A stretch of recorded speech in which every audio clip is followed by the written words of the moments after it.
Little Fish, Cardboard Box. Dream team on tonight for West Ham Wacky Wednesday. Feels like a fucking nightmare. It has Feels been like a nightmare. It has been possibly the craziest day I can think of in recent history when it comes to West Ham. Yeah. Fair enough to say that. Completely. It started late last night though. It started and I know you were in your bed. I was in my bed. Do you know why I was in my bed? Because I was knackered. Because our dog, for some reason, has started whimpering for some reason. So, I had to get a night's sleep.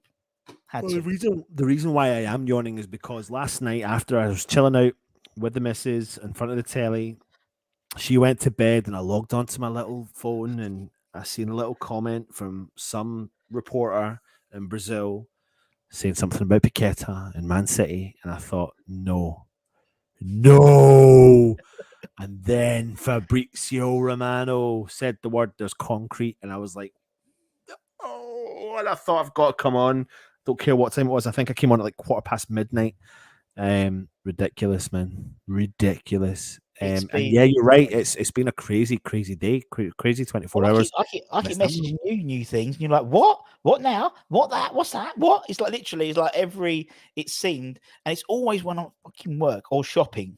Yeah, well, that's what I was saying. I was out all day today, and it was just like in terms of like doing the content, we were struggling to react. Yeah. But that wasn't the big thing. The big thing was really about what the news coming out of the club was, and a lot of this stuff is quite kosher. Like, it's not, you don't have to be an ITK to know this information. This is simply borderline facts we're being given from the world of reports and journalism and stuff like that. So, I mean, obviously, as you said, it started last night and sort of bled into this morning. Obviously, I always the song that I associate West Ham is "What a difference a day makes." 24 little hours, and it was literally 24 hours ago that the fan base was relatively bouncy because of the Alvarez deal. Someone's asked when's it going to be announced, and we've been told it's tomorrow. It's going to be announced in terms of the announcement for Alvarez. No. Apparently, there's no issues or anything. It's just nowadays. Well, I mean, he's been. I don't know if anyone's seen online, but there's been clips of him walking around Westfield. So he's here. I think the media's done, so it's just an announcement tomorrow. It's probably just at the right time, and now it's not necessarily when the player is wearing the shirt. It's when the social media announcement is coming out. If there's not, and someone put on Twitter, if there's not him hitting a piñata full of rice, then they've missed a massive trick. Yeah. So as Ollie says, the day has been a bit of a shit show. So it started with that. The fan base was up, and they were down with all the news to Paqueta. The latest we've been. And again, the latest we've been told is West Ham don't want to sell him, but if a big deal comes in, then it's the same narrative that we told PSG early in the summer when PSG were after him. We said we don't want to sell him, but it's going to cost you £85 million if you want to buy him. It's the same story. The same story. It's a tough one, Russ. Man, it's like we're West Ham fans and we want the best for our club and we want to progress up the way. In order for us to be able to keep big players when we get them, not many teams like West Ham can do like in the same category as West Ham can keep their best players. Well, I'm not saying everyone can't, but a lot can't. If a big team comes calling, like it's going to be borderline an impossibility for you to do that. So of course the head's going to get turned, and you can't blame the player for that.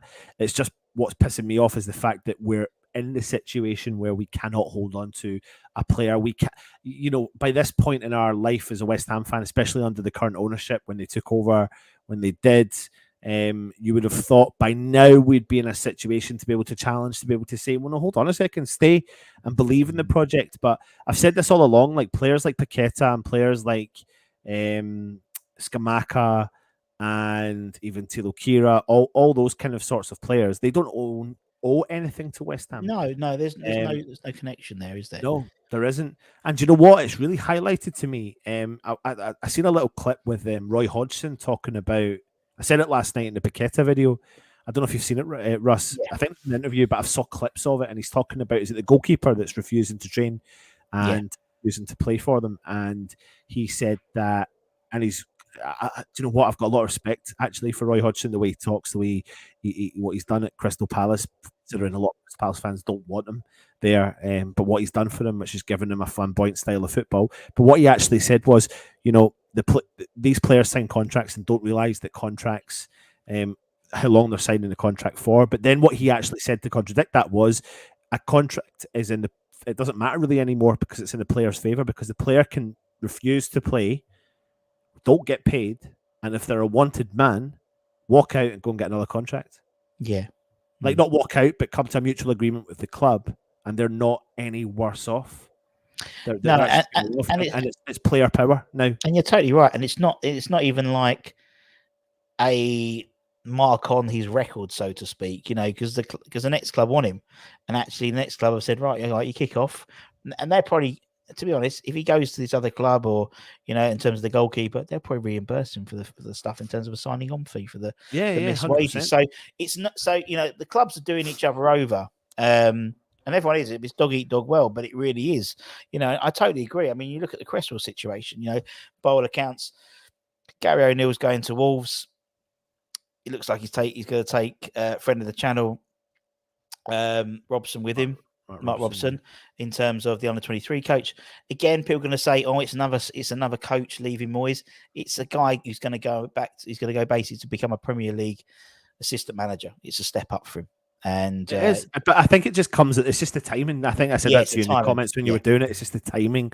Like it's not great for West Ham to see another person potentially leaving the club, whether it's a coach, fucking tea lady, boot boy, it doesn't matter right now. Well, what we feel like to say that I'm a fish. No, I'm not that. Well, but I mean, no, like right now, you just feel like all you want is incomings and people just to stay and have that commitment to stay and stuff like that. But unfortunately, I read a tweet earlier on, and it's so true. We've been part of an era of watching Defoe, Carrick, Lampard, Rio Ferdinand, Joe Cole, Glenn Johnson. They all left the club, and look who's still standing, West Ham, and us as West Ham fans. Then we saw the next breed of players go. Dimitri Payet, man, I was fucking struggling. Everyone was struggling over that one. He went, and look what happens. We got past it.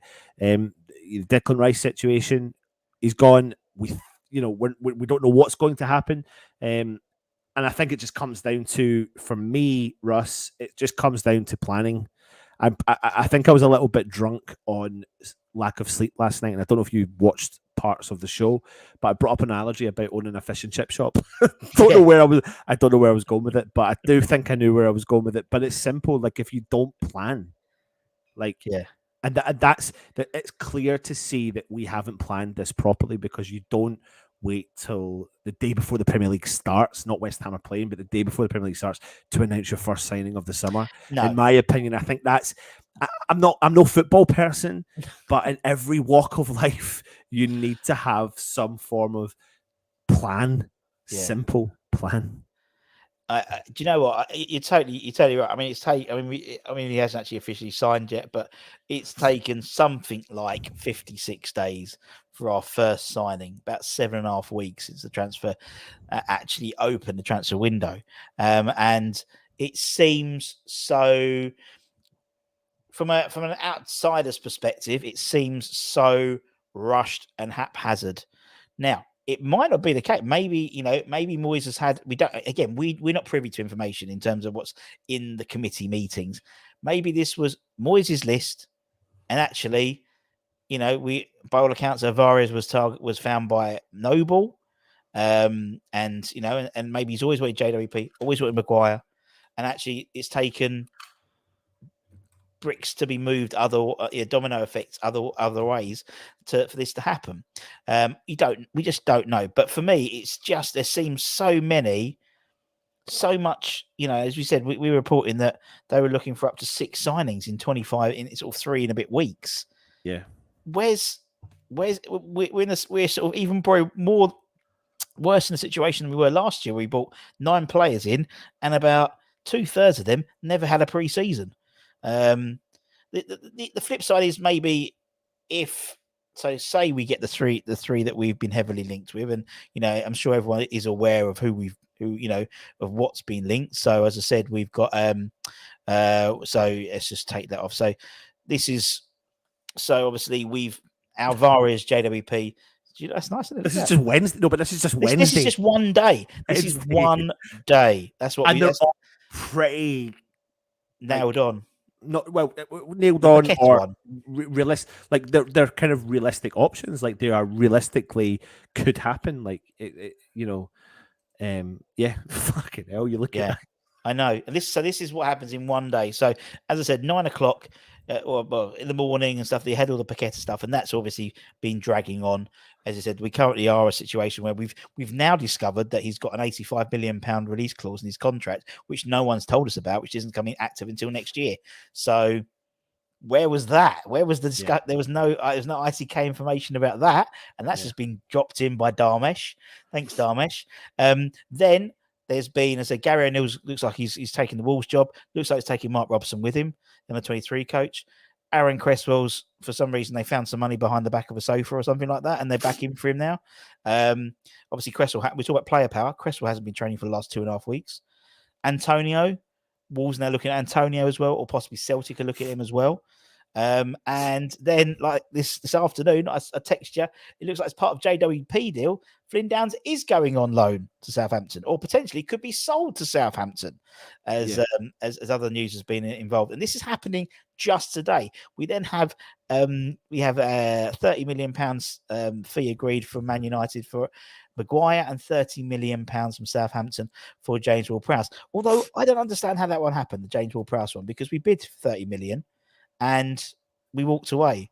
So it's weird. It's weird because I remember, you go through the kind of suffering of losing your captain, right? And that's done. And then in actual fact, you get over it a little bit and you start to shake your hands together and go, oh, I'm quite excited about where this can go. Who we're going to bring in. We've got a shopping list. Let's go for it. And then you start to see like the links, and then you hear the verbal offers, and then you're like, I said to you 3 weeks ago, Russ, I want to sign in this week. Yes. And then the week after, and I'm like, no, we need a signing this week. And now we're 2 weeks later than that. And I can see the comments coming in, and I know we'll jump through them in a second. And they're like, oh, Anton, where's the 2 days? Listen, I'm passing on information from a man that told me what he said. And in theory, he nearly delivered it because he was out there bringing the player over from Amsterdam. So I'm not saying it came from me. He just opened his mouth to me when we pushed him a little bit, and he said, give me 2 days. And so he got 2 days, and 2 days later, you saw, or the day after, 2 working days, you saw him with the on the plane with his man Alvarez coming over. But it's like a big, massive overhaul. And if this turns out to be true and it all happens, Sess made a valid point. You can't help but think that maybe Steidon and Moyes are working together. Yeah, because they have to work together because they'll be sanctioning, certain deals that are taking place, and like we can't. I mean, if we to bring the positives into it, Alvarez looks like a solid signing. I know he's not Premier League proven, but he does look like a solid signing. He looks like he's a bit of a bastard that we've been missing for such a long time. And I think that will be great to have back in the team again.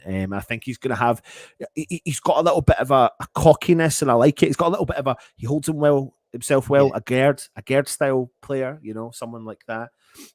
Ward-Prowse, obviously captain, Southampton. I don't think Ward-Prowse walks in and becomes West Ham captain. I don't think he does.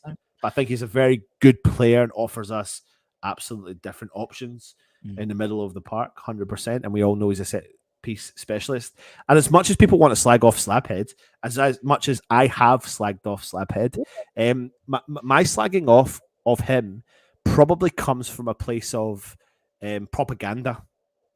Yeah.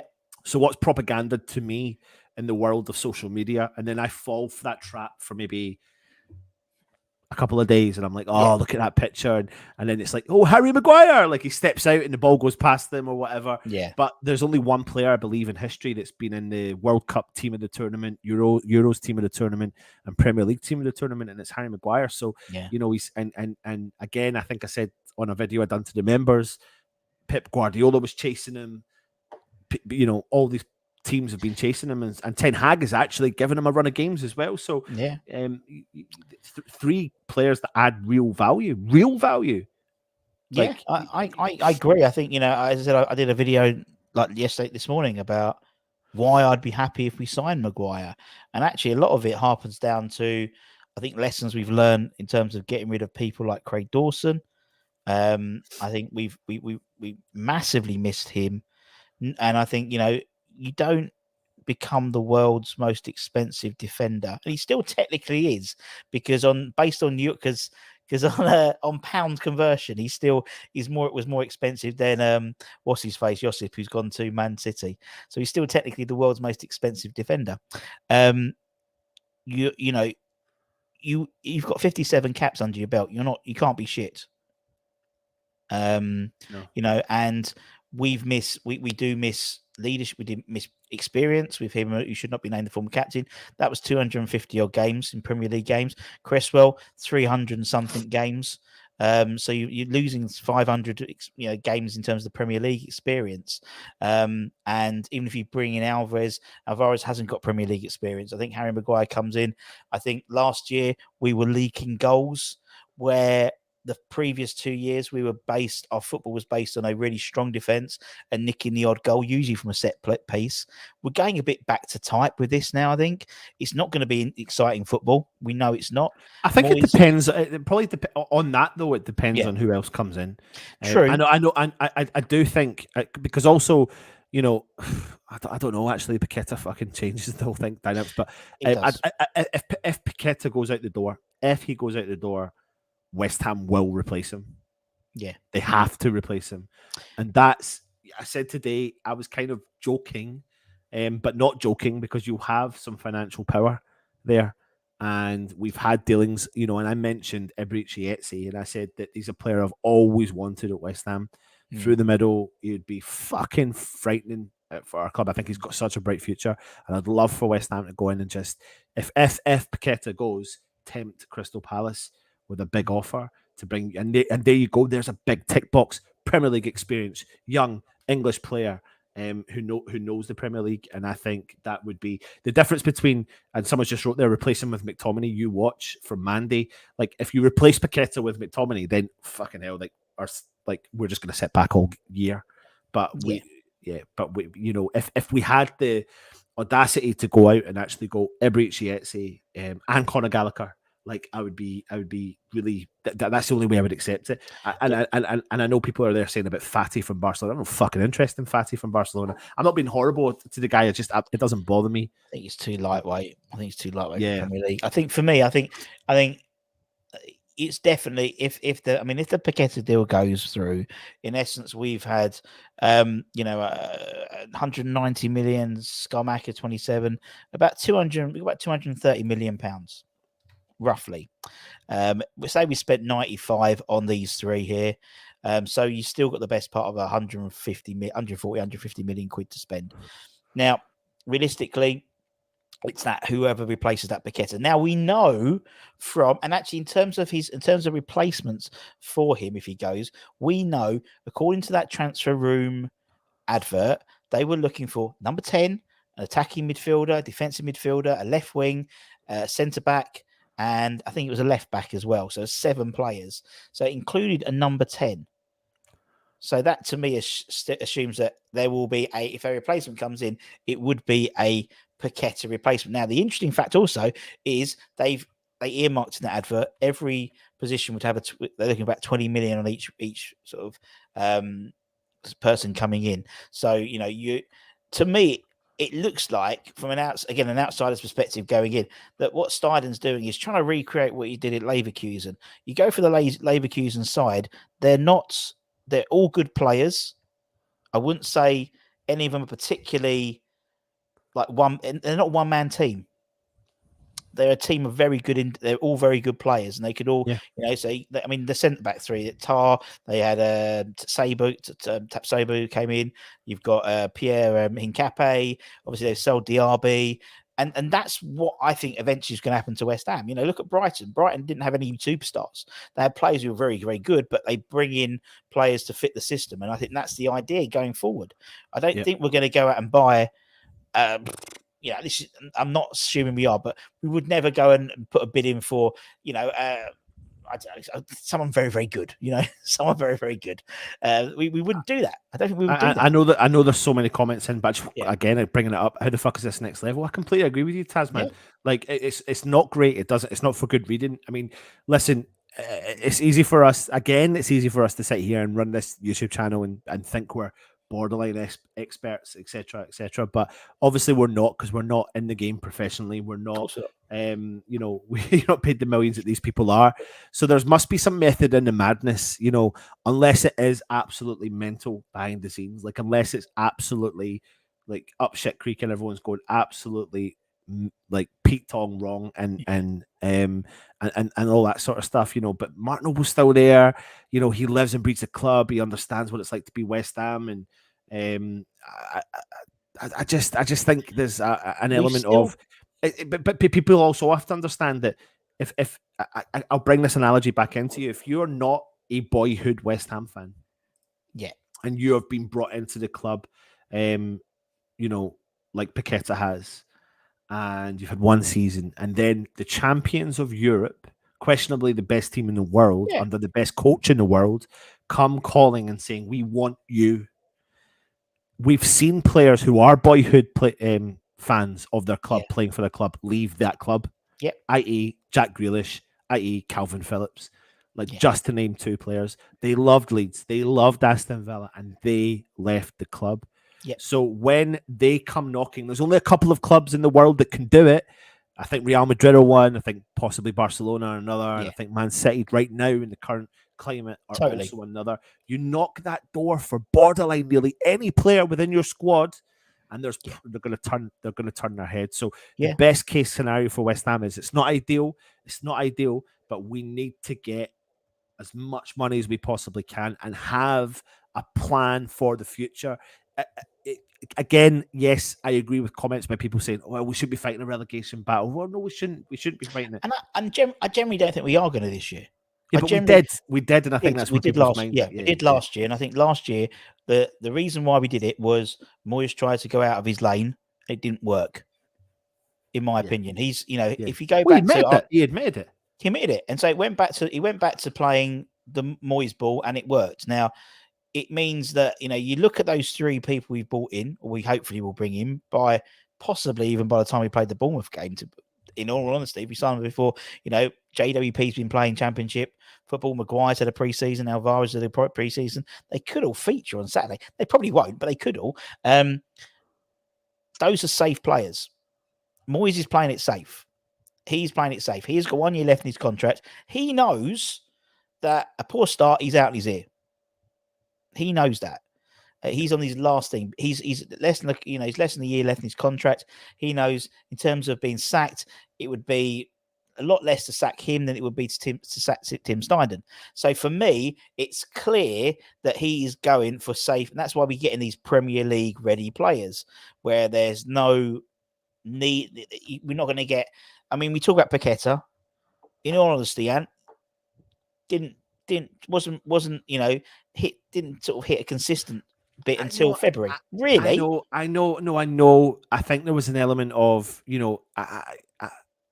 I've seen some of these comments from other people as well saying, we've had 1/3 of the season really showing what Paqueta's capable of. What third? I completely agree with that. But essentially, he's a fucking top-notch player. Like he really is. Yeah, he really is. But it did take him going. I think that Moyes can't afford that. Yeah, but that was also a mixture of injuries in the World Cup. Didn't help. I know. But in all honesty, that team did not start ticking until at the second half of the year. Yeah. Now, obviously, again, you've always got game circumstances. You always get players injured. You always get disruptions. But that team did not get started until March, until February. Say February time. And so, if that happens again, if say by the end of October or beginning of October, we are in the bottom. Moyes, this is his last chance saloon. It really is. And we said that so many times last season. And I tell you something, and everyone who's watching is probably agreeing as well. I didn't prepare mentally for Rice, Scamacca, and potentially Paqueta leaving the club this summer. Like, one out of those three, I thought was going to go. Yeah. And mentally, like that's the part. I think that's the struggle. But I'm trying to come back to footballing terms, and I'm trying to understand it. I'm trying to get my head around it. You know, I'm seeing the comments here. I mean, I've got Twitter up in front of me, for example, or whatever it's called, X. And it says here, where is it? Like, Paqueta doesn't want to be involved in another relegation battle and has concerns over West Ham's ambition. This is from Jacob Steinberg. Obviously, there's a concern over how the player will react if denied a move. You know, that's another concern as well. But then equally, the West Ham aren't just going to sit back and accept 70 million quid if we value him at 85. You know, simple as that. And I feel like, what the fuck are you doing, Man City? Like, if you want the player and you know the clause, why? What you're doing it to unsettle the player? Like, why are you doing that? Yeah, that's their job. That's what they do. Because they save themselves 15 million. They save themselves 50 million quid. We've done the same in JWP. I know, mate, but we have. So it's the thing. You can't. You know, we've done exactly the same. We said, right, that's it. We're not paying any more than 30 million. We'll walk away. We'll look at Scott McTominay. We'll put a bid in for him. JWP has gone. We know, you and me know personally, that he has been pushing for this deal since the end of last season, right? And so he has been probably banging at the chair, and he's like, "This is the last deal. This is the last deal." I guarantee JWP has done the same thing that Paqueta's done. Now, Paqueta doesn't want to get involved in the relegation battle. Fair enough. Hopefully, he won't be this year. You know, and I think if you see like people coming for the door, you know, on paper we're signing 2 captains, 2 England internationals, and a guy who's just won the Gold Cup for Mexico. So, you know, that to me, 3 for 1. You've got some good players. It's not Declan. It's not. Oh, I almost said his name. That being a pound in the swear jar. But you know, I think there's things we can do, and we need to be built. It's the same, you know, and we're going to have, based on the information about the contract now, we're going to have this same conversation next summer if he's still with us. 85 million quid. Yeah. Isn't it funny though? Isn't it funny? We're sitting here and we're feeling kind of. We've potentially got 3 big new signings coming in, and we possibly feel a little bit demoralised after winning a European Cup as well. Like it's mental. I think my biggest issue really stems from the fact that we're doing business too late. Like, if we'd have brought 3 of those signings in right at the start, I would feel more confident about our move forward. I'm not so negative in terms of our approach for the season, because I'm intrigued to see what's going to happen with Mbama. Like, and I know this is not about that, but I'm intrigued. You know, to let Scamacca go and not have a replacement come into the club means that you obviously highly rate the young lad. Like, they blatantly do. It was interesting to see that he started the game against Leverkusen as well. But I don't expect the same level of game that we played in the Bayern Leverkusen game. Please, we have to be reminded of every single pre-season under previous managers. Avram Grant won every single game in pre-season and got West Ham relegated that following season. So that is just one example. John Lyle lost everyone in 85-86. Yeah, well, there you go. So it has to be mindful of it as well. We have to be mindful of the fact that the preseason is designed for a reason. I mean, I watched a couple of games in preseason, and it simply was 22 players from West Ham featured.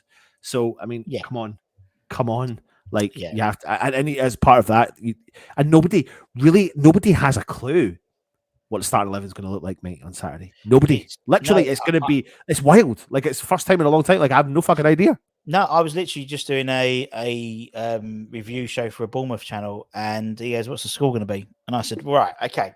So the team today, we're going to get this. If everything. If we get these 3 players in, and if he doesn't go, then it's going to be this. If he does go, it's going to be, So it was literally, Who knows? no idea. No No, idea.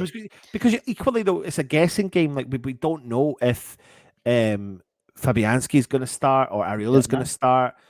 Cresswell's not been training. Are we going to go with the back 5, the 3 at the back, even though we've not got Harry Maguire in yet? But are we going to try and test that before we do when we bring him in? I mean, I don't fucking know, man. I have no idea. It's like, if you even regardless of whether they're Premier League ready or not, to go back in. I mean, pre-season we had played 3 at the back, and actually we played, but it was only Zuma was one of those 3 at the back, wasn't it? Who was there because Aged was on international duty, Emerson was playing, Sufel wasn't playing, and so the weekend when everyone was sort of back, we played 4 at the back. If Maguire comes in, we're not going to go. He can't play in the back 2, so we'll be going to 3 at the back anyway. So it's just so much. This is if this was a week. If this was even last week, at least they could have a week to have like a training. They might get 1 training session before the game. What hope have we got? In terms of that. Jonathan said, "Gent, this is the Red Bull model. Buy players, sell them for a profit. We only worried as we have no faith or system to replace them." Totally right, Jonathan. I mean, look at Brighton. Brighton have sold. They've sold McAllister to Liverpool. They've probably going to sell Casado, 2 of their biggest players, for big profits, and they'll have the next lot lined up. And that's the trouble. We haven't got the next lot lined up. We're trying to put this system in place, and it's almost like Steiner's almost trying to clear the debts completely now. I read someone on Twitter saying Oggy's been interested. Wolves looking at Oggy as well. It's like what? It's like it's almost like right. Everyone, we're going to start almost like throwing the playbook out. We're going to start again. And this is the way we're going to. It's just mental, absolutely mental. But again, this is a really good point to make, though. Like we've spent so long on making really bad deals with players, like Haller, agreed, Anderson and Scamacca, just the most recent one, of course, and Vlasic as well. Yeah. But suddenly, we're selling players like we Declan Rice cost us nothing, sold him for 105. And if we, Paqueta does leave the club, then we make a profit on it. I know it's not ideal, but it's we've been wanting this Brighton model for many years. Yeah, this Brentford model. It's sort of starting to happen a little bit, and we need to adjust ourselves a little bit. Brighton fans must have felt exactly the same when McAllister leaves and when Casado left. Matomo might be going to Man City. That's pretty much most of their 3 best players last season they could lose. So they've always had this mentality. They'll bring in another one, and he'll sort of fit into the system. Same as when Potter left, they got De Zerbi in, and there was no break in the system. In fact, they probably were better when Potter left. And that's the situation we're in now. Now, the flip side is this is being done with 6 days. Well, for about 3 days. 4 days before we kick off the season. If this was done at the beginning of the transfer window, we would have 7 weeks to have sorted this out. Yeah. Sorry, again, I get it. But I'll tell you what, look at Brighton, who the Brighton have signed recently. James Milner. Look who they signed last year or a couple of years ago. Danny Welbeck, Lallana. Like, there's a fine balance between, bringing in an experienced Premier League player and also bringing in young, players from all over abroad. In theory, that's exactly what we're doing. We're bringing in the experience. And if we are going to bring in more players who fit that youth system, and I've seen someone up in the comments well back at the start talking about Ian Matson from Chelsea as just an example of the youth. And you're not going to buy James Ward-Prowse and Harry Maguire to make profits on. You're buying them to try and progress the club, to keep them at a standard now, to keep them pushing as much as they possibly can. And it sounds like we're so pro everything that's going on. We're not. No. We don't want Paqueta to leave, but I'm just trying to evaluate what the situation is. And bringing in James Ward-Prowse and Harry Maguire on paper help solidify a stronger core that we seem to be lacking right now. In that team, and that's what I feel like we need, that injection of core players who understand the Premier League, understand what it's to play for. Like I do feel like when they put on the West Ham top, they'll probably look at it and go, "Oh, I really like this." Like, I get the vibe of it. Whereas maybe Paqueta, he's a bit of a kidder. He has a bit of a laugh all the time, and he hardly speaks any English, and he's just a bit like we're bringing in two professionals. Yeah.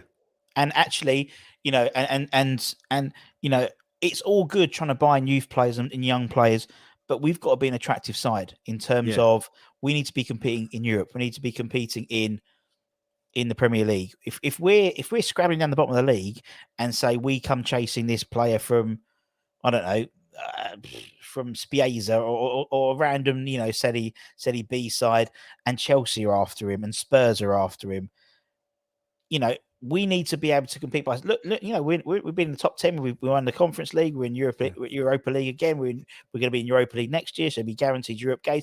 We need to have a presence in the league in order to be attractive to picking up these youngsters. Because Steinden's not like, he's not going to just pick people who no one else has heard of. These guys are going to be scouted with every major side in the Premier League and in Europe. So we have to make ourselves seem attractive. Granted, the football's not going to be attractive at the moment, but still. And Trini, I don't think necessarily we were completely saying our or comparing our transfer policy to Brighton's. I think more recently, if you play the whole situation between the Paqueta, like today, if you play today as an example of a policy.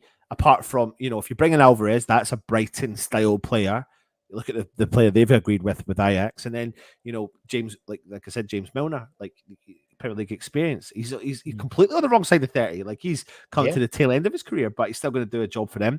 It does sound like we're being extremely positive, but equally, I'm in middle ground, Russ. I don't know what the fuck is going on. And last night when I came on the show, I was in Desiree. I was like, oh my God, no way we can get rid of Paqueta. And even when I was speaking to my dad today, I was out with my dad all day, and he was just like to me, he's like, son, what? I don't get it. Like even I don't understand it. Like the fans and West Ham need something. We need something to know that progression is there, trajectory is there, and not just here. But equally, I also understand that in order for West Ham to progress in football, you do need a couple of you need to just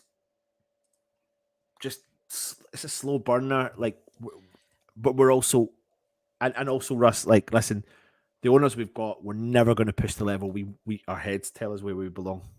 It's never going to get there. Yeah. Never. I think I was talking to my barber today, Wiggy's in Hornchurch. Definitely recommend it. You have a barber? Well, yeah. Can't you tell? It literally takes 2 minutes, but then we talk about West Ham and so. Why don't you just do it yourself? Oh, do you know, I used to, but I just can't be asked now because I never get it like proper, and I get a little head massage with the thing as well. So it's a little extra, little happy ending afterwards. But so and we were talking about West Ham. We talking about why everything. I think the trouble is we still have the whole move as well. There's that sort of. So if all this was happening at Upton Park, then potentially it probably wouldn't have been as cataclysmic as it is now, if that makes sense, because there's still is Upton Park there, and I think there definitely is some overhang from that. How are you doing, West Ham? Coming your own, hope you well. Let's go for some things. Will Tim get the challenge? What are you laughing at now? I'm just laughing. Oh well. We should fight not to lose Paqueta. Well, we don't want to lose him. That's what Sullivan says.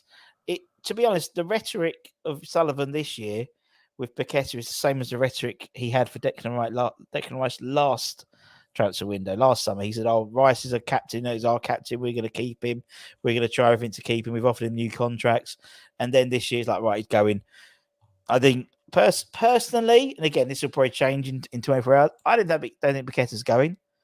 I don't think he'll go. I think he'll go next summer or January if we're in a relegation battle in January.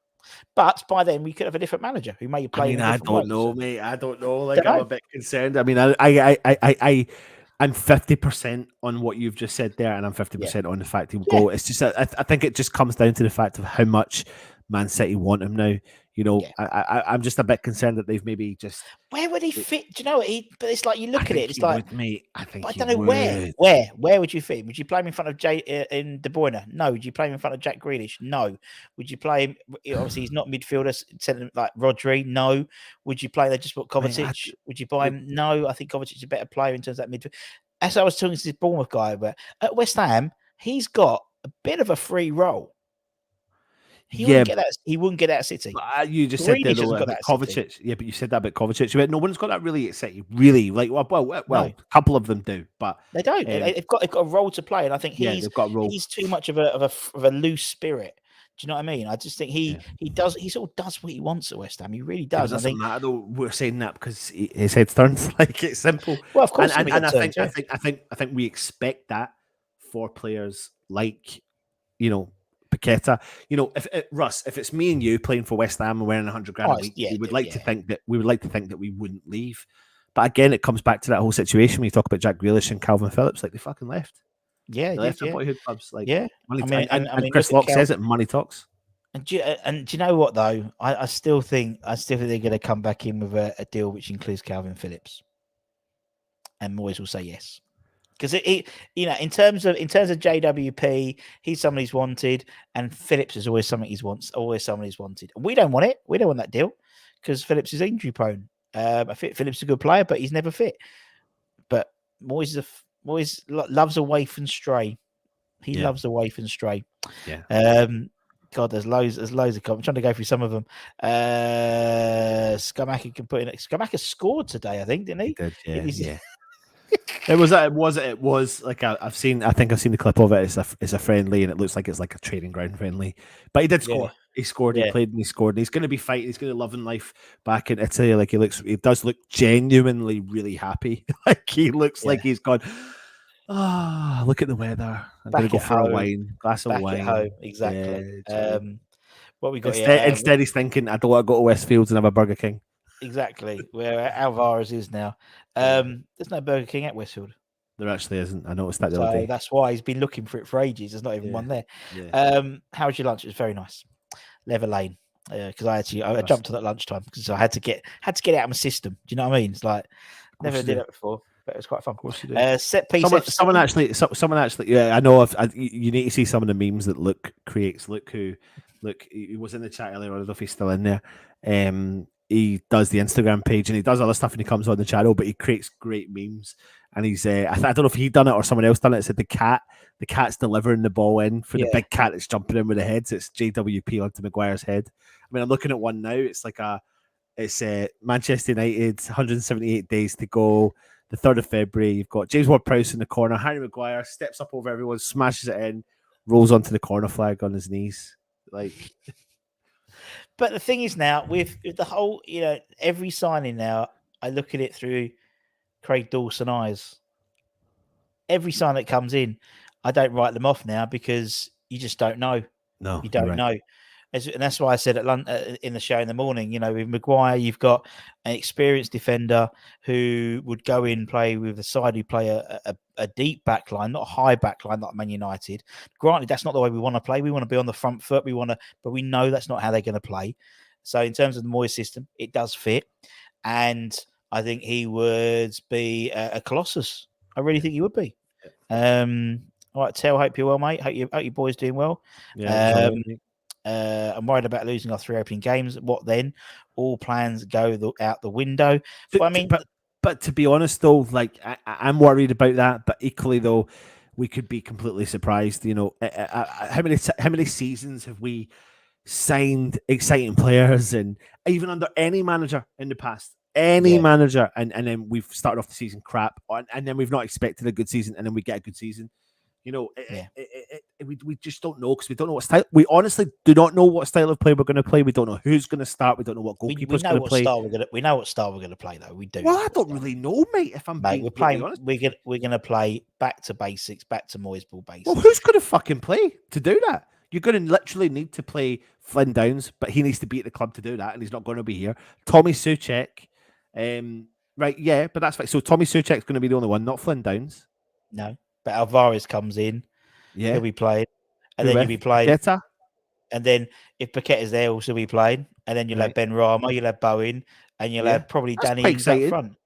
It That's is, quite but exciting, though. there's no difference. There's no difference. I think we'll play if we Corney? get Maguire in, it'll be 3 in the back. Corney ain't going to get any game time. We know that. We're going to play 3 at the back. We're going to play Emerson on the left wing back, maybe Martson if he comes in. We're going to play right wing back Soufal. We'll probably play 3 in the middle. We know we're going to play, innit? Moyes has been setting up the 3 at the back at the training ground, apparently. So there we go. We know we're going to be playing, but it's going to be safe, and we'll probably get a draw on Saturday. Yeah. And that's to be honest, if you look at apart from that sort of first half of last season, the way we've played and the way we set up hasn't changed in the last 3 years under Moyes. The trouble was season 1, say we scored season 1 and season 2, we were scoring free kicks, we were scoring corners, we were scoring set plays, and we were nicking games. How many games did we come out and do a post-match review and thinking, I don't know, we won that game? They were all over us, and we nicked it 1-0. Last year, we weren't doing it, and we were letting in silly goals. So I've never hoped for West Ham to prove everyone so fucking wrong in my life about our style of play with the current squad we've got, which is not a lot. But I just, I don't know. I just think that at the moment it's about getting. I don't know whether it's counting writing the season off, but I think it's literally getting through this last season with Moyes. That's what it seems like. That's what it seems like we're setting up to do. And it's the wrong way to behave. We know we should be going out and getting Fofanas and stuff like that. And I think we probably will end up getting a Fofana in. And we probably will get Martson in on the left wing back. I think he'd be really good for us. We may well go and get someone like Balogun as a centre forward. But we never know. Yeah. Well, Lukaku's going to go to Juventus as part of the Vlahovic deal. No, it's not happening now? He's not. No. We're not getting Lukaku. It is all kicked off in Italy regarding Lukaku. But yeah, it's just, and the thing was, you're totally right. If we'd signed, if this deal, this whole Paqueta thing hadn't happened today, it would have been a really positive day for West Ham. Alvarez all done and dusted. Hopefully, announcement tomorrow. You'd have had JWP all agreed. That will probably be announced probably Friday. And Maguire potentially on Friday as well. So you'd have a really good positive day, but the Paqueta thing's thrown a spanner in the works. I'm not worried about the Cresswell deal. I'm not even particularly worried about the Antonio deal because I think it gives Mbama it really changes the dynamics. It does. It could be a really good thing. A really good thing. And I know people are saying, "Oh, you're getting rid of 14 goals," and we are, but I think actually we didn't score a lot of goals at all last season. I think maybe. What did you say there? What was the comment you just said? Well, someone said when I've said, because I'm not a fan of Antonio, as you know. Last year I didn't think he should talk, out of turn about when you're still in season. And someone, I think it might have been Damien on. There's a few people regularly comment, or it might be Andy or someone like that, said. But if Antonio goes, you're losing last year. He scored 14 goals last season. You could be gaining 14 by getting JWP in. Exactly. You could easily do that. He's one again for himself. He's 1 goal away from the Premier League all-time free kick goal scoring record. But plus, Tommy Soucek, it could be a resurgence of him in terms of balls into the box, in terms of crosses. You've got 6'4", Maguire. You've got 6'3" again. You've got 6'3" again, Zuma. Some big boys there. To be fair though, if you've got Zuma and Agerd and Maguire at the back 3, fucking hell. It's a wall. That is a wall, and particularly playing a deep line as well. They wouldn't get balls over the top, chasing them down.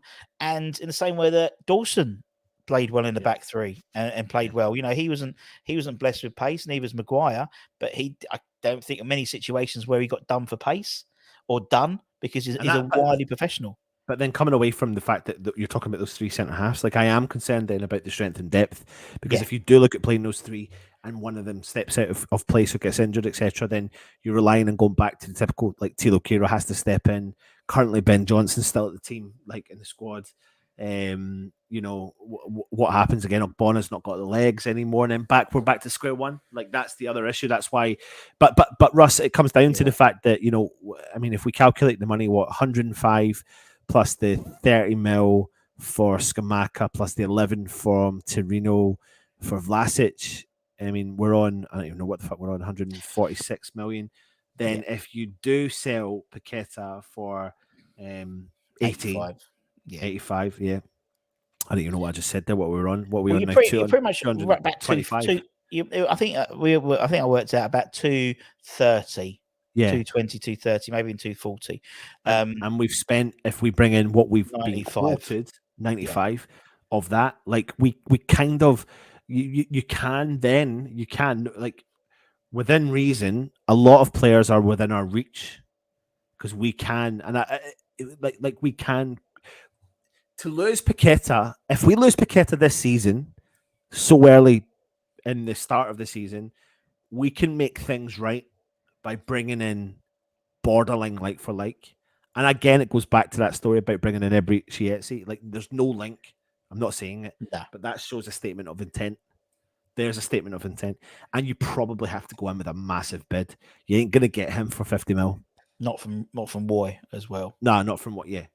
So you're gonna have to go in big to get someone like that, and that is a statement of intent. That's where West Ham fans, and that's where, you know, building something at the club looks better if you have a backup plan. You know, if this Fabrizio Romano and all the reports have said that there was been concrete talks between concrete interest, and Man City last week. That surely would have got. You would hope that they've got a list of replacements lined up anyway, but they're doing all the work behind the scenes to potentially look at the replacement option should he go. Now that we're seeing things start to happen. That's why I think, you know, when you look back at that transfer room thing, number 10 was one of the positions that was highlighted in terms of positions they're looking for. Then you know what you reported yesterday in terms of the Fatty deal. It, you know, you can put 2 and 2 together and come up with 4. You know, in that respect. Now, as you said, there's probably other players who we've been linked with. And again, if we're playing a different style, then maybe you bring in JWP and then you bring in a true box-to-box midfielder like a Conor Gallagher, like a Youssef Fofana, and you play a slightly different style, maybe moving Benny into the middle maybe as well, you know, and buying a new left wing. You know, there's stuff you would assume, but then we would assume that Declan Rice would have, oh God, that's a pound, the former captain, we've known he's leaving for 18 months, really, in all honesty, and we didn't seem to have planned that particularly well. So you're right, and it's all been a mess. I mean, this comment from Luthers, there wasn't Paqueta supposed to be a statement of intent though last season, but he's seen Rice, Scam, etc. leave. Whoever we buy then end up leaving. You're right, Luthers, but equally though, this goes back to West Ham managing egos. Like, it's true. Like, I want us to be bigger than what we are. I want us to be at the next level, which is what we were promised, and we should be there, but we're not there. We're far from it, and that really does stem from the top in terms of Sullivan, then into the style of manager that you've brought in, chopping and changing managers, getting rid of Moyes, bringing Moyes back, getting rid of Bilic, you know, spending money with Pellegrini, and putting out the comments to say, well, you fans wanted it. That's what you wanted, so we gave it to you.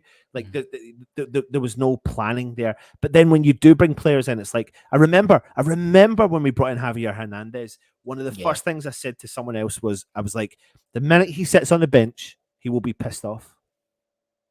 Because we will put him on the bench at some point.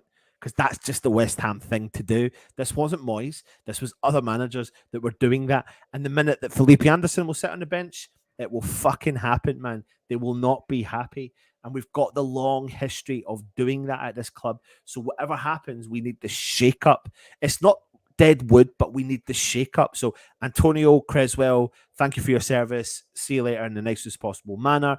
That helps the shake-up. You know, Rice helps the shake-up because it forces you to change and play a different way, whether or not that means we're going to play or defensively, that's a whole new ballgame. We all believe it's going to be defensively, okay, but we need a clear image of what's going to happen. I think as fans, I don't even know where I'm going with this, Russ, anymore, to be honest. Keep going. You'll find it eventually. Go on. As fans, I just think we need to see some form of.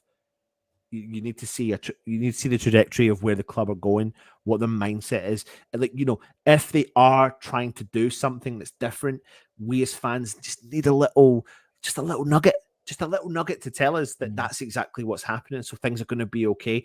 It's a little bit like when we all shat ourselves over the whole youth system. And then suddenly Mark Noble spoke out and said what he said. It felt like Chicharito did sit on the bench for Manchester United, but with all due respect, it was, and I hate saying it, it was Manchester United who were playing in the Champions League every fucking week. So there's a big difference. But when you bring it back, the point I was just making there before I seen that comment, I can't even remember. Fuck it was. You were talking about we need a nugget. We need something to show. Just a little. The youth system of Mark Noble. That's what it was. And then he spoke out and he said, "Well, the guys have just won the FA Cup under 18s. Like the talent is fucking through the roof. Yeah. So in order for us to give them the pathway, we're going to have to do this with all the other players." And it made sense. It made sense. And all we needed was that little nugget. Yeah. And that kind of alleviated, within reason, not everyone's fears, but some people's fears. It certainly alleviated my fears. Mipo Dibiku's gone. What's his chops is gone. The fucking guy he's gone to Swansea. He went to Swansea on loan. What's his name? I can't believe I forgot his name. Ashby. Okaflex. Okaflex. Okaflex is gone. But I'm just thinking of forwards. I'm thinking in that way. Yeah. And then suddenly Mubama progress. Yeah. Yeah. I know what you mean. I think the trouble is it seems, I think from, again, we speak as fans really rather than anything else. It seems a bit rudderless at the moment. It actually doesn't. It seems we've got two rudders, one at each end of the boat, pulling different ways, and we don't know what's happening.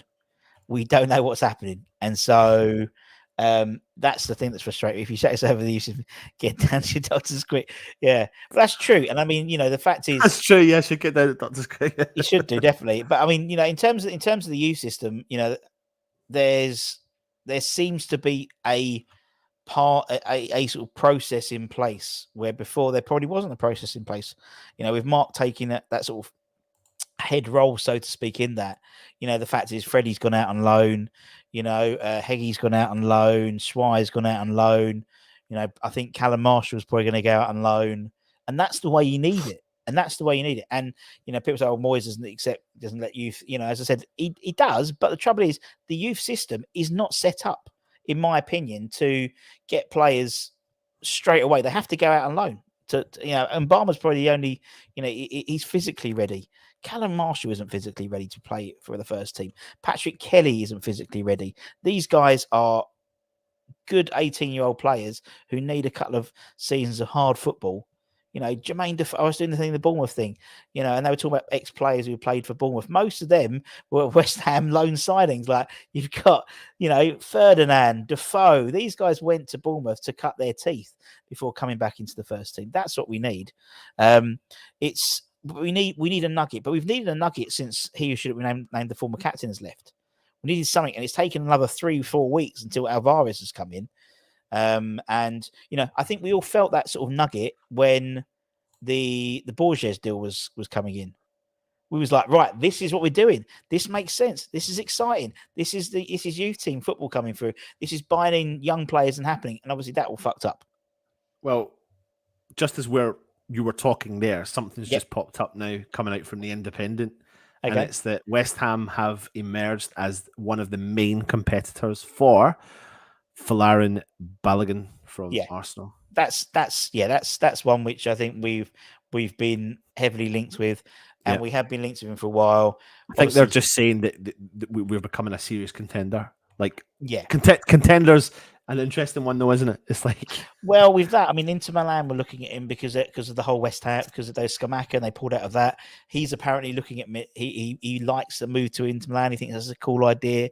He's also There was, I think it's Monaco and someone else has been linked to as well.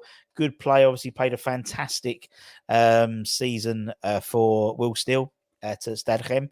So again, people go, oh, that's it. We're going to, because the whole Will Steele thing will come up again, no doubt. But good player, could fit the system quite nicely. But yeah, I mean, again, we don't know, do we? We just don't know. As I said, it's the Independent have said it. We wait until we get. Even the here we go now is a bit funny.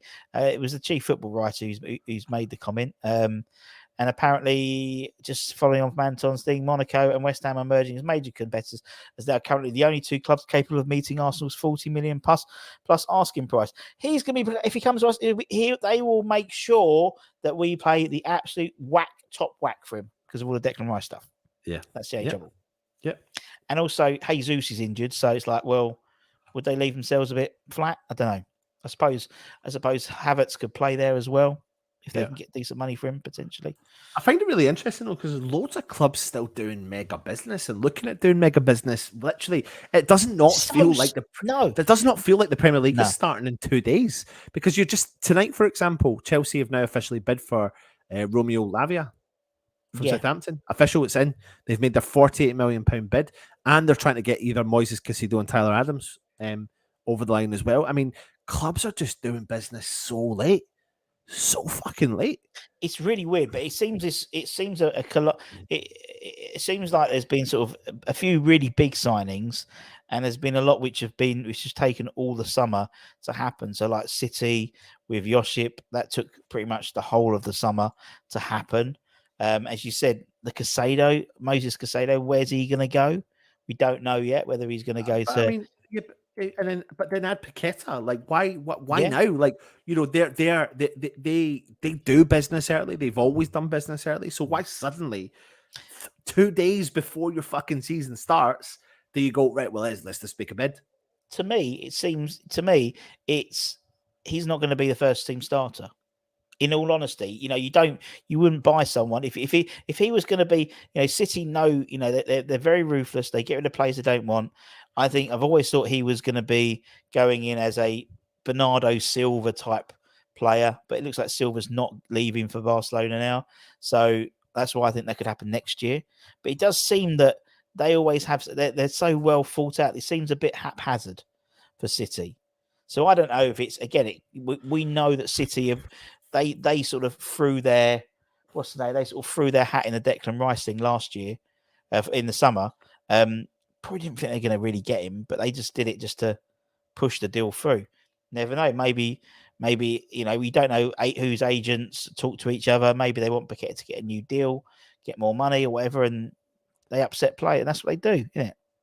That's exactly what they do. I mean, listen, Russ, it comes down to this. I'll ask you, everyone in the chat as well, a couple of questions. Will Paqueta go in this window? Yes or no? And if he goes, how much does he go for? So I'll ask you the question first, Russ. Will Paqueta leave West Ham this window? All right, I'm going to say my head says yes and goes for £85 million because that's what we'll accept because it, but my heart says no, and he'll go next time for £85 million. What about you?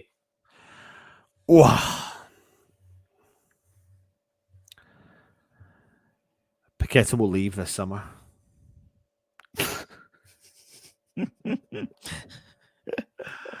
Yeah, I think he'll go. I think he'll go, and I think he'll go for 80 mil or a bit less than a player, maybe on offer. Yeah. I think West Ham are well in their rights to offer to say right and actually almost fucking go right. You want him? You could get him for 75 plus Howard Bellingham, Cole. They're gonna whatever negotiation they're gonna do, they're gonna get the best out of it, like 100%. Like they're gonna push the boundaries. And then what they might do is they might force Man City's hand by not coming in for the deal. But then equally though, we need to manage the mindset of the player. Like we have to understand that. Like if the player's head's gone, there's just no point in him being around the club. There's no point in him being there. again, it's how we judge what's been said. You know, when they say that the player is interested, any fucking player is going to be interested in going to Man City. Yeah. In the same way that he really wanted to go to Arsenal, but actually Arsenal didn't stump up the money. We came in and we got him. So to say, and it's the same as when people say it's a concrete interest. We've had apparently concrete interest in 137 players. We haven't put a bid in for 170, so 137 players. So it's how journalists talk about things now. But if his head's turned, as the head's been turned, what are you laughing at? What's happening in the chat? Let's hope someone comes in for Sullivan. See, that ain't gonna happen. While you're saying what you're saying, Russ, the next question I'm going to ask everyone in the chat is: if he goes, who do we bring in as his kind of like for like replacement, or who would you want? Who would you want? This is a good question. So we've got within reason, unlimited funds within reason. Who do we bring in instead of Paqueta? So I've asked you: would you sell him? Will we sell him? How much for? And if we do, who are you bringing in? Who's your option for bringing in? Russ, over to you. I don't think we bring in a like for like replacement. I think we bring in a box to box midfielder. And who's that? Fofana. That's what I think. I don't think we go out and get an exact replacement for Paqueta. I think you end up with, and again, this is going to be boring, but you're going to bring with Souček, you're bringing Jado Alvarez, that's Fellaini, fucking Nick. But that's what I think you do. I don't think you get a replacement for Paqueta. I think you go to three central midfielders. Thuram, great shout. Kevin Thuram, 40. I think Nice quoted 45 million for him.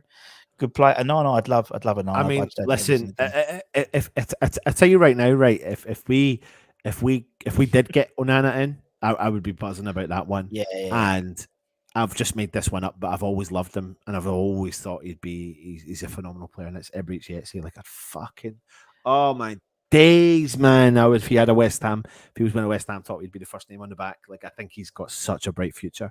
Someone said there about Olise as well from Crystal Palace. I mean, was he not linked to again Chelsea? Was it Chelsea? I thought it was Man City for there for a while. No, I think they were Man City well, after Mitoma from Brighton. Yeah. So still gonna be lots more. So that's so I think we'll end up with someone like him.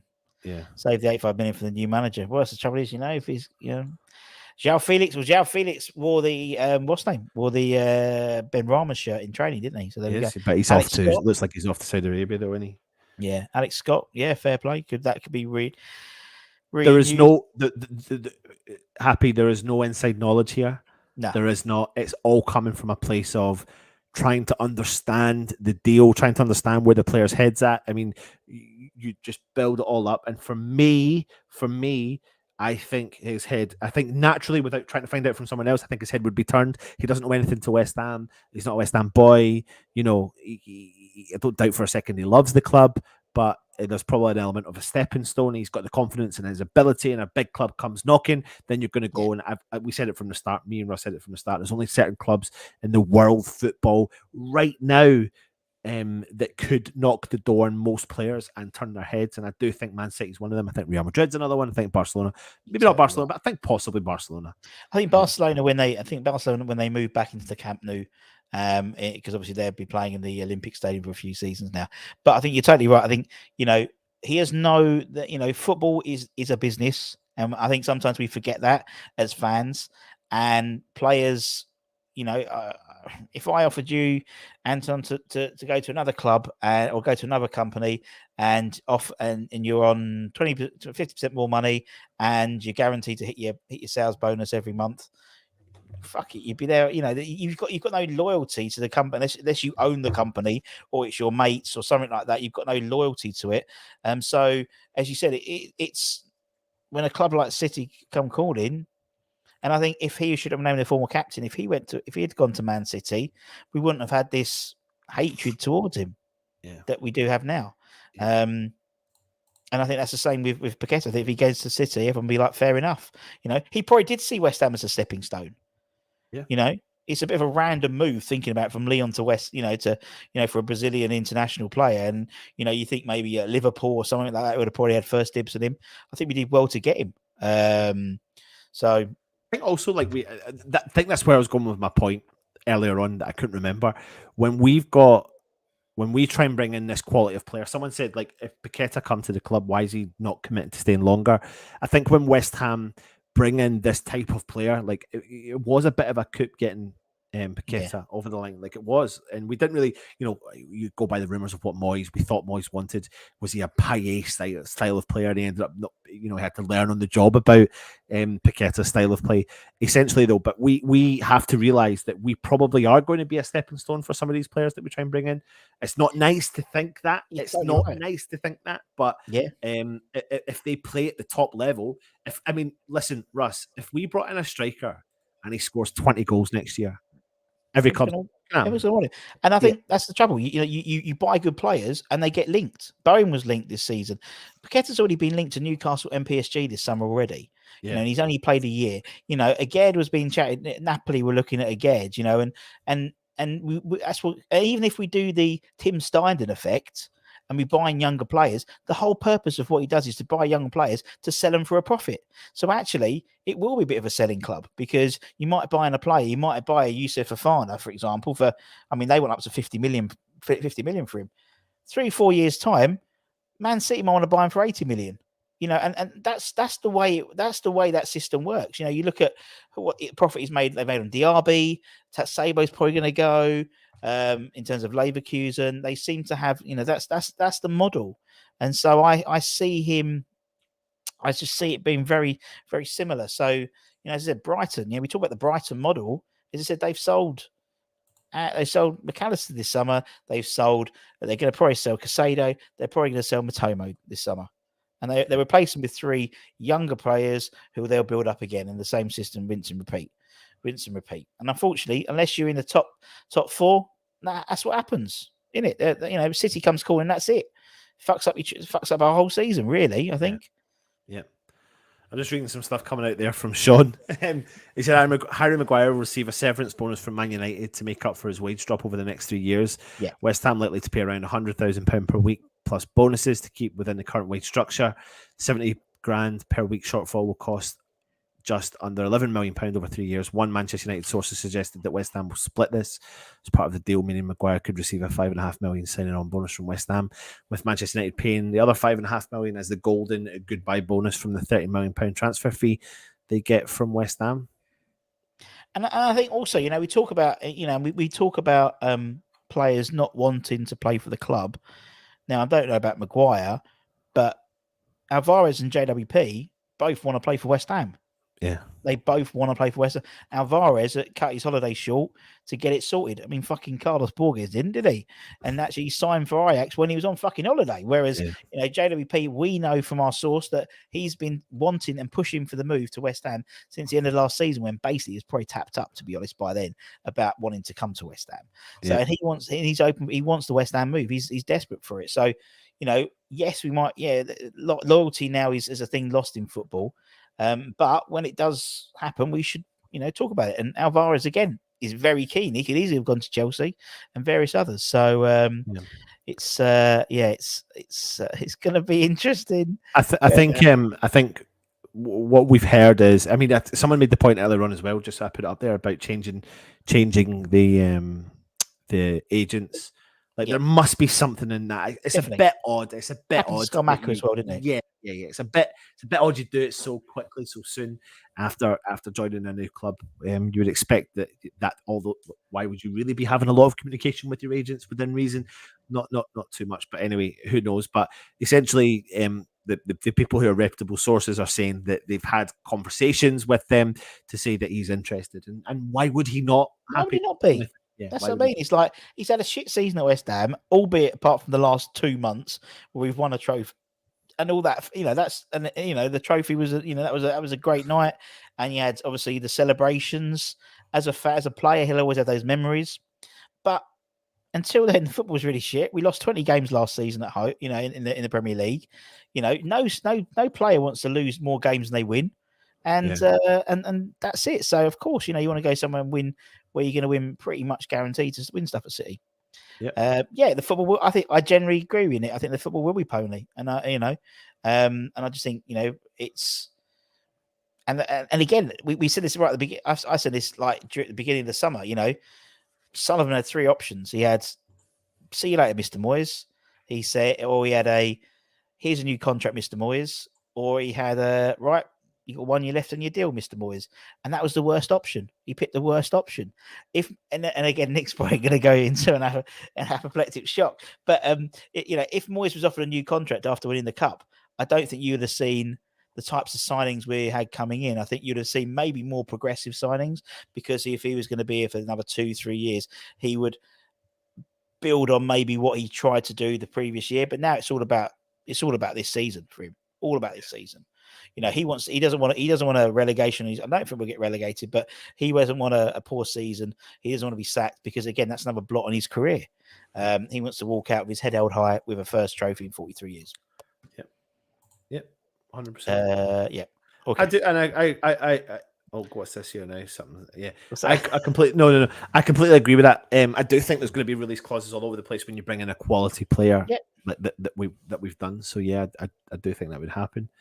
I don't agree.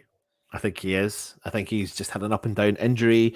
We only really saw him for half a season. So and he had a bad injury. It was bad. And I'll be honest with you, he wasn't 100% ready for the World Cup. No, he wasn't. He wasn't. But they were so fucking desperate to play him in it because he's such a good player that they just played him. He was definitely not fully fit. He was 100% not fully fit. And they got to the semis. Did it all right, didn't they? Yeah. Just sold my car to Pep Guardiola, or sold my star to Arteta. Sold my star to Atalanta. Sold my star to get Fofana is another one. Fofana, yeah. To get McTominay. Any news on Flynn down? There's a few more reports coming out now about following Balogun. A lot more starting to. It's not just the one, not the independent. Well, apparently, yeah. I mean, it looks like we've made we're up to a £30 million bid initially, so that's never going to be it's never going to be accepted. Any news on Flynn Downs? Well, apparently it was a loan deal to Southampton as part of the deal. Apparently that is happening. Well, that's what they're saying. But again, there's been another report that it could even be a permanent deal, but I don't think it'd be permanent. Fofana's 1 year left in the contract. We can get him for 30 million plus. He wants West Ham, or apparently they want 50 million for him, but he's rejected Nottingham Forest. So, but again, that's what Vicky. The trouble is, all these players we've been talking about all summer, none of them have been snapped up by anyone else. No. Alex Scott hasn't been bought by anyone else. Fofana hasn't been. If these guys are really like, they'd have been. But to be fair, again. I mean, where do you find out all the deals that have taken place? Is there a place to find that out in the Premier League? Premier League.com tells you all the transfers. They have the transfers. Unpopular opinion, Sam Allardyce pulled off a coup when he got Alex Song. He did, Christopher. And that was the only signing this will be my 23rd year at West Ham. My only signing where we did it. We actually didn't tell anyone we'd signed him, and actually we had it all planned, and he was snuck in, and he was like unveiled at the game, like almost like uncovered, so no one else knew about it. Is it still the club or the players' agents that set the release clause? I didn't realise how much business was done. Sorry. Fucking hell. Loads of business. Holy shit. Richard's a bit of he's been putting the old rumours in, sniffing around about Ollie Watkins from Villa, £45 million bid. Can't see that happening. Villa are going to have a good season this season. Arsenal value him at 50 million. Of course he did, so we'll put him 30. That's the way West Ham do business. Ansu Fati is still laughing at our approach. Almost got him 3 years ago, Claret and Booze. We almost did, but then we forgot to tell Arsenal. Will Steele would have sold Balogun West Ham big time because he was a massive fan of the club. He would have, but he was only on loan. Got to get back to work before I had to sleep on Russ couch. On the couch, Russ, I think. Have a lovely night. We're going to go to bed soon anyway. I've got to go to Camden all day with Flo. It's going to be fun. Fans get Maguire. I think my sister and her kids are down, and I think they might be going to Camden tomorrow as well. Well, what we do, did you go Camden on your little London? What you should have done is you should have hung around the boats, and there's the captain. He's a big West Ham fan. He's a friend of the channel, West Ham Network. He'd have got you. Did actually hang around the boats at the big food hall place. Yeah. So we literally like were there for like 2 hours hanging about. He's got a beard. He's got curly hair. Friend of the channel. So that's what I'm. The guy that stands and rings the bell on the boat is the captain. So on one of the boats, the boats, it takes you. So if you get on the Camden, it takes you again. If you get on the boat, if you get Camden, it then takes you down to Little Venice, and you go through the tunnel, and you go through London. You go through the London Zoo, so you see all the walls and stuff. Oh, it's brilliant! It's great fun. It's great fun. Next time, why'd you not tell me that? I didn't even fucking meet up with you. That's what I mean, isn't it? I could have. I was there for a week. I know. I was like, and someone on the stream went, "When you meet him for a cup of tea?" I went, "I haven't fucking asked him." But yeah, so next time we're in Camden, and we'll do that. And the captain. Well, I'm coming down. I'll be down in September with you. He's probably watching. Right, Skipper. I'm in Camden tomorrow, so I might hang around and try and get. Well, there you go, Russ. I tell you what. Right, take the Friday off. And we'll go. What we'll do is we'll go down the boat together. There you go. Okay. All right. We won't tell Mrs. Budden. Okay. Whatever happens, so please won a cup. We did win a cup, didn't we? We did win a cup. I forgot that. If you try to sign good youngsters from overseas, that's what I'll tell them to play for us for a couple of seasons in the best league, and then some bigger side will come in and come for you. And Jim, that's how Brighton have made their money. They have. That's what they've done, isn't it? Maguire to West Ham. We have to pray. No, it ain't going to happen. We'll sign him. He'll be signed, I think, in time for the Southampton game. I'd imagine so. We'll see. Maguire something to prove with Southgate in the Euros, exactly, and he's not getting that at Man United. Right, guys. Well, we're probably gonna get some bed in it, get some sleep, get some shy. Yes, no doubt tomorrow's going to be a day of fun as well. Apparently, Alvarez is going to be announced tomorrow. And the medicals for JWP Maguire apparently tomorrow, maybe as well. Yeah, by all accounts. I think probably JWP would be quicker, probably than. Yes. Well, if the agreement is in place for Harry Maguire, then I think everything's agreed with JWP now. I think that's all done. So I think that's tomorrow. So that'll be probably done at Rodin or something like that. So anyway, if you're new around here, give it a like, give it a comment, give it a share, give it a subscribe, and become a channel member. Bosh down there. We've had a massive, we've had about 20 or 30, about 25 new members, including both my brothers. Oh, there you go. There we go. And I didn't realize Simon had become a member. I saw Tom. That was live on the stream, but not the other one. So that's good. So all that good stuff. I said we'll be back doing stuff over Looks like Everton. Looks like Everton. Possibly, yeah. Well, PSG have accepted the offer from Everton. It's now down to the player. But Lons apparently also interested. Yeah. So we'll see what happens with them.